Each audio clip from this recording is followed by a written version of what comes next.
Hello बच्चों, कैसे हैं आप लोग। उम्मीद है सब लोग अच्छे ही होंगे। बच्चों, आज का हमारा जो टॉपिक है वो फिजियोलॉजी से है। फिजियोलॉजी के जो क्वेश्चंस आते हैं वो नेट में भी आते हैं, आपके टीजीटी पीजीटी में भी आते हैं, अदर जितने भी एग्जाम हैं आपके रेलवे में भी आते हैं।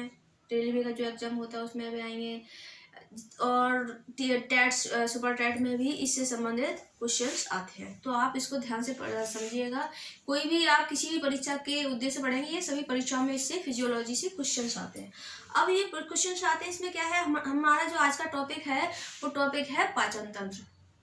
ठीक है, पाचन तंत्र क्या होता है। पाचन, जब जिस शब्द में तंत्र जुड़ जाता है, तंत्र का मतलब होता है कि उसमें कोई एक अंग नहीं है, किसी एक अंग का काम नहीं है। पाचन की क्रिया करना किसी एक अंग का काम नहीं है। ये जो काम है ये एक से अधिक अंगों का काम है। इसमें कौन कौन से अंग काम भाग लेते हैं, तो इसमें कुछ ग्लैंड्स भी हैं जिससे हमारे एंजाइम्स निकलते हैं। एंजाइम्स जो भाग लेते हैं पाचन की क्रिया में, एंजाइम्स भी तो क्या करते हैं, उत्प्रेरक का कार्य करते हैं। तो पाचन की क्रिया जब उत्प्रेरक का कार्य करने के लिए हमें एंजाइम्स की आवश्यकता होती है, और किन अंगों में ये पाचन की क्रिया होती है तो वो उन अंगों को पढ़ेंगे। जैसे पाचन की क्रिया है वो मुख से प्रारंभ हो जाती है। कहाँ से शुरू हो जाती है? मुख से। तो पाचन की क्रिया मुख से हो जाती है। किस चीज का मुख में किस चीज का पाचन होता है, तो वो होता है हमारे कार्बोहाइड्रेट का। कार्बोहाइड्रेट किस में बदलता है? माल्टोज में। ठीक, तो जो पाचन की चरण भी है, पाचन की क्रिया जो होती है कुछ 5 चरणों में वो संपन्न होती है। पहला चरण है अंतर्ग्रहण। जब हम किसी भोजन को अपने मुख में रखते हैं तो जो मुख में रखने की क्रिया है वो अंतर्ग्रहण कहलाती है। क्या कहलाती है? वो जो मुख में रखने की क्रिया है वो क्या कहलाती है? अंतर्ग्रहण यानी इंजेशन। तो मुख में रखने की क्रिया इंजेशन हो गई, और पाचन हो जाता है मुख से ही। किसका पाचन होता है? वो होता है हमारे कार्बोहाइड्रेट का। कार्बोहाइड्रेट का मुख में जो पाचन होता है, स्टार्च को किसमें बदलता है? लार किसमें बदलती है? लार बदलती है माल्टोज में। अब आप सोचिए मुख में जो टाइलिन होता है, क्या होता है? टाइलिन। ये टाइलिन क्या होता है? ये टाइलिन ही स्टार्च का पाचन में महत्वपूर्ण भूमिका निभाता है। तो टाइलिन है, इसका जो पीएच मान होता है 6.8 होता है। कितना होता है? 6.8। ठीक, अब इसमें जो हम कभी कभी क्या होता है, हम भोजन के साथ कुछ ऐसी चीजें ले लेते हैं या कुछ हमारे भोजन में कुछ ऐसे बैक्टीरिया वायरस पहुंच जाते हैं, तो जो टाइलिन है तो टाइलिन उनको क्या कर देता है? मुख में ही मार देता है, और जो बचे कुचे जाते हैं तो हमारे आमाशय में, स्टमक में जाकर वो खत्म हो जाते हैं। क्योंकि जो हमारा HCl होता है, HCl में क्या होगा कि वो HCl इतना अम्लीय पदार्थ है, अम्लीय रस है कि उसमें सारे हमारे बैक्टीरिया वायरस जो है नष्ट हो जाते हैं। तो टाइलिन है, टाइलिन का पीएच मान कितना है बच्चों? टाइलिन का पीएच मान कितना है? ये है 6.8। ठीक है, कितना है? 6.8। मुख में क्या पाया जाता? टाइलिन। अब अंतर्ग्रहण की क्रिया हो गई पहले 5 चरणों में विभाजित, 5 चरणों में जो संपन्न होती है पाचन की क्रिया, 5 चरणों में जो संपन्न होती है। तो पहला चरण क्या हो गया? अंतर्ग्रहण, इंजेशन। तो इंजेशन की क्रिया होने के बाद फिर होता है पाचन, यानी हमने खाना मुख में रख लिया। मुख में रखने के बाद फिर हम क्या करेंगे? मुख में रखने के बाद फिर हम क्या करेंगे? उसको चबाएंगे। तो चबाने से जैसे जैसे हमारी लार निकलती है, तो लार में क्या होता है? टाइलिन होता है। तो टाइलिन जैसे जैसे हम खाने को चबाते हैं तो हमारी लार में जो टाइलिन जो वो एंजाइम है, तो उसमें जो टाइलिन निकला उसका पीएच मान 6.8 होता है। ये दोनों चीजें याद रखिए कि टाइलिन कहाँ पाया जाता है? टाइलिन हमारे मुख में पाया जाता है, और ये किसका? स्टार्च को माल्टोज में बदल देता है। फिर होता है उसका अवशोषण। तो अवशोषण किसे कहते हैं? अवशोषण, जिस भोजन हमने लिया तो भोजन हमारे मुख से ही उसका पाचन शुरू हुआ, फिर वो हमारे अंदर गया, आमाशय में गया, आमाशय में उसका पाचन हुआ, फिर वो हमारे गृहिणी में आया। गृहिणी का मतलब होता है ड्यूडेनम। तो ड्यूडेनम में आया तो ड्यूडेनम में फिर उसका पाचन हुआ। फिर वो हमारे छोटी आंत के 3 भाग होते हैं। छोटी आंत के कितने भाग हैं? 3 भाग हैं। तो पहले भाग को हम ड्यूडेनम कहते हैं, दूसरे भाग को हम ज्यूजेनम कहते हैं, और तीसरे को इलियम कहते हैं। ठीक है, इलियम सबसे लास्ट वाला पार्ट है। तो ज्यूजेनम, इलियम ऐसे आते आते उसका फिर वो उसका अवशोषण होता है। अवशोषण का मतलब है जो खाना पच गया है, पचने के बाद जो लिक्विड फॉर्म में आ जाता है, और फिर वो हमारे छोटी आंत में कुछ बिलाई होती है, जो बिलाई होती है उनसे वो अवशोषित हो जाता है, और अवशोषित होने के बाद जहाँ ब्लड में मिल जाता है, ब्लड में मिलने के बाद फिर वो क्या होता है, स्वांगीकरण की क्रिया होती है, एसिमिलेशन। एसिमिलेशन में क्या होगा कि वो अपना काम करेगा। जैसे कार्बोहाइड्रेट है, कार्बोहाइड्रेट का काम है ऊर्जा देना, तो वो सभी अंगों को ऊर्जा देगा। फैट का भी काम क्या है, ऊर्जा देना, वो भी सभी अंगों को ऊर्जा चिकनाहट देगा।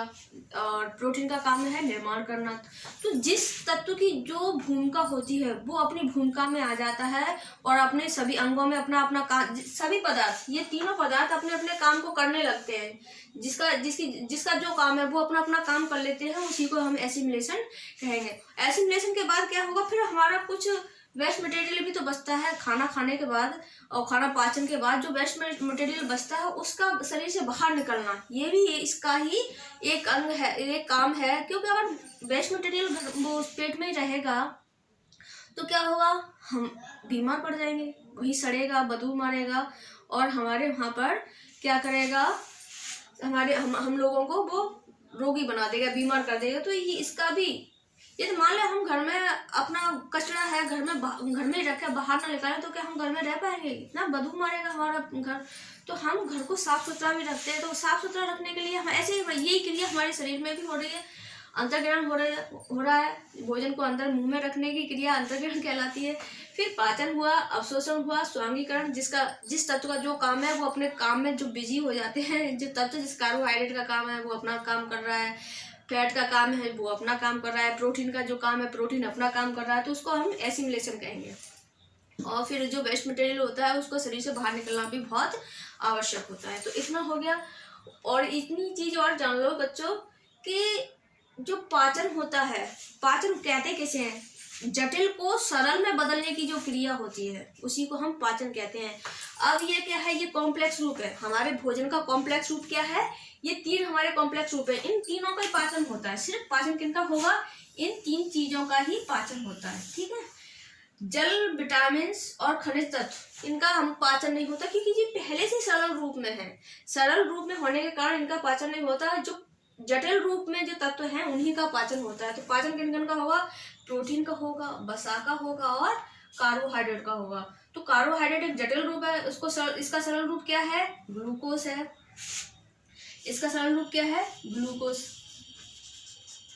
ठीक है, इसका सरल रूप क्या होगा, ग्लूकोज। वसा का सरल रूप क्या होगा, तो वसा का जो होगा वसीय अम्ल। ठीक है, वसीय अम्ल और ग्लिसरॉल। ठीक है, प्रोटीन का क्या होगा, प्रोटीन का होगा अमीनो अम्ल। जब प्रोटीन अमीनो अम्ल में बदल जाएगा, वसा वसीय अम्ल और ग्लिसरॉल में बदल जाएगा, कार्बोहाइड्रेट ग्लूकोज में बदल जाएगा, तब हम कहेंगे ये इनका सरल रूप हो गया, इनका पाचन हो गया। जो भोजन होता है ग्लूकोज होता है, जब ग्लूकोज के रूप में तो बदल हमारे ब्लड में मिलता है। कार्बोहाइड्रेट जो होता है ग्लूकोज के रूप में तो हमारे ब्लड में मिलता है। अब क्या होगा, पाचन हो गया। पाचन किन किन चीजों का होता है, ये कॉम्प्लेक्स जो तत्व होते हैं कॉम्प्लेक्स तत्व का पाचन होता है। कॉम्प्लेक्स तत्व कौन कौन से, तीन है, कार्बोहाइड्रेट है, वसा है और प्रोटीन है। और जब जल का पाचन नहीं होता, विटामिन का पाचन नहीं होता और खनिज तत्वों का पाचन नहीं होता। ठीक है, तो हमने अभी तक क्या पढ़ा है कि पाचन की जो क्रिया होती है, पाचन की क्रिया में भोजन के जटिल रूप को सरल रूप में बदलने की जो क्रिया होती है उसी को हम पाचन कहते हैं। पाचन जो होता है वो 5 चरणों में हमारे शरीर में होता है। 5 चरण कौन कौन से हो गए, तो पहला हो गया अंतर्ग्रहण। जब हम भोजन को अपने मुख में रखते हैं, भोजन को जो हम मुख में रखेंगे तो भोजन को मुख में रखने की जो क्रिया है वो अंतर्ग्रहण कहलाती है।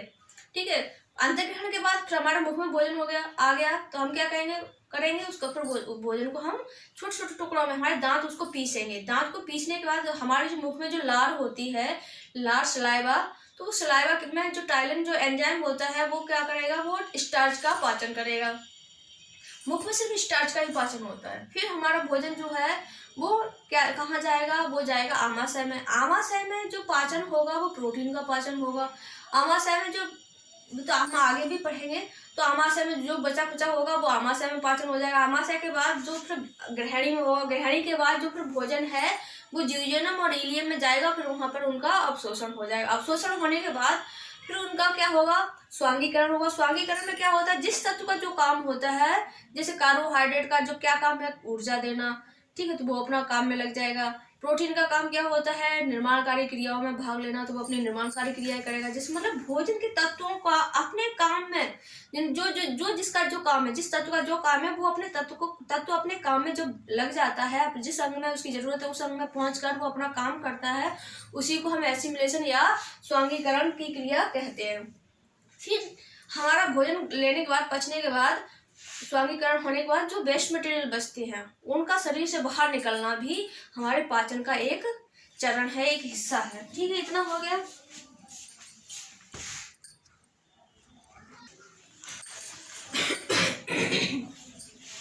तो जो पाचन तंत्र होता है, तो पाचन तंत्र में जो भाग लेने वाले जो अंग हैं उनको पढ़ेंगे। पाचन तंत्र में जो भाग लेने वाले अंग कौन कौन से हैं? तो पाचन तंत्र में जो भाग लेने वाले अंगों को पढ़ने के लिए आहार नल, पूरी जो सिस्टम होता है उसको हम आहार नाल कहते हैं। क्या कहते हैं? आहार नाल।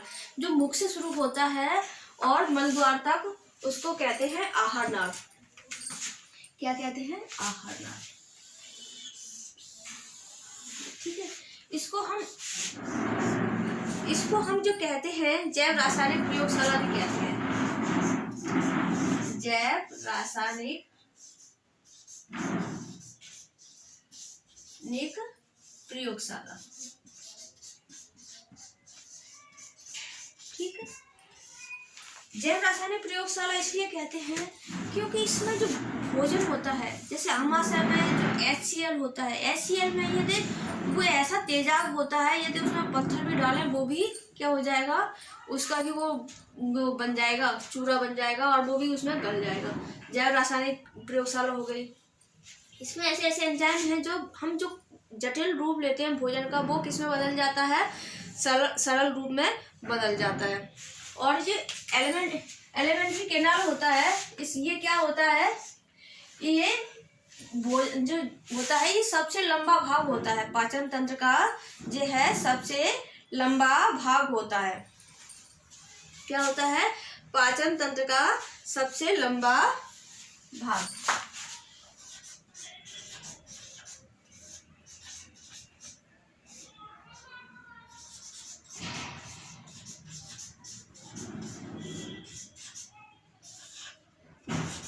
लंबा भाग। ठीक है, पाचन तंत्र का दिख नहीं रहा है। ठीक है, इतना ही लिखा है। पाचन तंत्र का सबसे लंबा भाग होता है, और जो इसकी जो लंबाई होती है, इसकी जो लंबाई होती है 8 से 9 मीटर होती है। कितनी लंबाई होती है? 8 से 9 मीटर। ठीक है, कितनी होती है? 8 से 9 मीटर, या इसको ऐसे भी कह सकते हैं 32 फीट। ठीक, 32, यानी ये सबसे लंबा हो गया। यानी मुख से कहाँ तक? मुख से लेकर और जो मल द्वार तक, मुख से लेकर मल द्वार तक जितना भी भाग है वो उसको हम आहार नाली कहते हैं। ठीक है, अब इसमें भाग लेने वाले अंग कौन कौन से हैं, अब हम उनको देखते हैं। ठीक है, तो इसमें जो भाग लेने वाले अंग हैं उनको हम देखते हैं, क्या कौन कौन से अंग हैं। पहले तो हम अंगों को देखें, कौन कौन से जो अंग भाग लेते हैं, और इसमें हम कुछ ऐसी ग्रंथियां हैं, ग्रंथि कौन कौन सी, यानी ग्लैंड। ठीक है, तो इसमें जो भाग लेने वाले जो अंग हैं, तो कौन कौन से अंग हैं?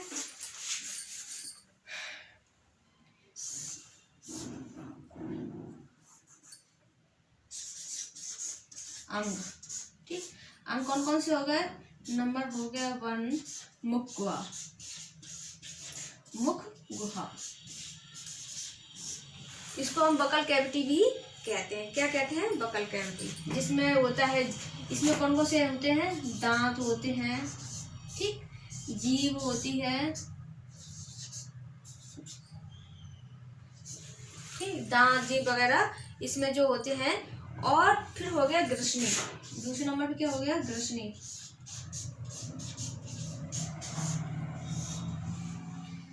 ग्रसनी क्या होती है? आप सोच रहे होंगे कि ये ग्रसनी क्या होती है। तो ये जब हम भोजन को चबा लेते हैं, तो भोजन को चबाने के बाद तो जो निगलते हैं, निगलने के बाद ग्रास नली में इसको जो ग्रास नली तक पहुंचाने की जो क्रिया होती है वो ग्रसनी करती है। ठीक है, तो भोजन मुख में रखा, दांतों ने उसको पीसा, जीभ की सहायता से ग्रसनी ने उसको निगला और निगलने के बाद ये फूड पाइप तक पहुंचा दिया, यानी ग्रास नली तक। इसको हम फूड पाइप भी कहते हैं। ठीक है, क्या कहते हैं? Food pipe. ठीक, अब ग्रसनी तक पहुंच गया। ग्रसनी के बाद ग्रसनी किससे जुड़ती है? ग्रसनी जुड़ती है आमाशय से। आमाशय से। अब ग्रसनी ने क्या किया? आमाशय में भोजन पहुंचा दिया। अब आमाशय क्या करेगा? आमाशय क्या करेगा? आमाशय क्या करेगा? इसको छोटी आंत में पहुंचाएगा। ठीक, छोटी आंत में भोजन पहुंच गया। अब छोटी आंत में पहुंच गया, अब छोटी आंत में उसका जो अवशोषण हो गया और बचा खुचा जो था तो ये पहुंचाएगी बड़ी आंत को।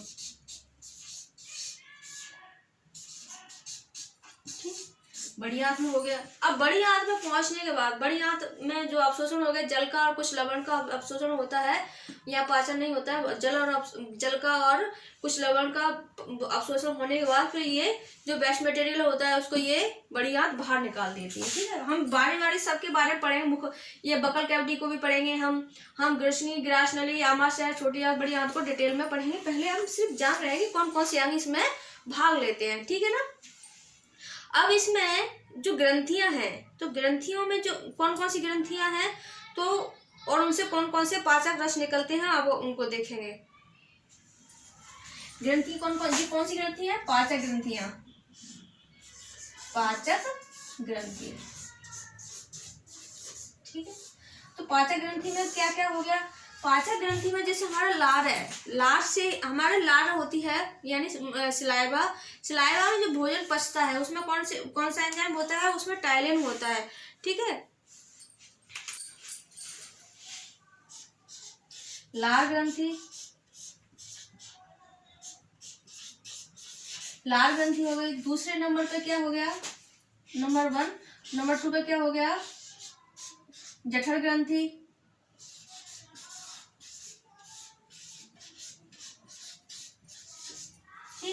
जठर ग्रंथि के बाद क्या हो गया? हमारा लिवर हो गया। लिवर के बाद क्या हो गया? पैनक्रियाज हो गई, अग्नाशय। ठीक है, इतने तो हमारी क्या पाचक ग्रंथियां भाग लेती हैं। ठीक है, इतना तो कौन भाग लेता है? हमारे पाचन तंत्र में इतने अंगों का काम होता है। इतने तो अंग हो गए। अंग कौन कौन से हो गए? मुख हो गई, ग्रसनी हो गई, ग्रास नली। ग्रसनी बस हमारे जो गले में होती है, गले से फिर उसके बाद ये ग्रास नली फूड पाइप में जाता है भोजन। आमाशय हो गया, छोटी आंत, बड़ी आंत। और जो कुछ ग्लैंड्स होती हैं जिनसे कुछ स्राव निकलता है। कौन सा निकलता है? स्राव निकलता है। और वो जो स्राव होता है इससे भोजन को हमारे पाचन में मदद मिलती है। ये उत्प्रेरक का काम करते हैं और हमारा भोजन क्या होता है? पच जाता है। जैसे लार में क्या होता है? लार में टाइलिन होता है, जठर में HCl होता है, और लिवर जो भी पित्त रस नहीं स्रावित करता है, पित्त रस का श्रावण करता है। और हमारा जो पैनक्रियाज है वो अपना रस अलग सिक्रीज करता है। तो इतने तो हो गए हमारे पाचक ग्रंथियां हो गई, और ये हो गए हमारे पाचक अंग हो गए। ठीक है, अब हम पढ़ेंगे एक एक से इन सब को। अब पढ़ेंगे हम, किसे पढ़ेंगे? हम पढ़ेंगे बक्कल कैविटी।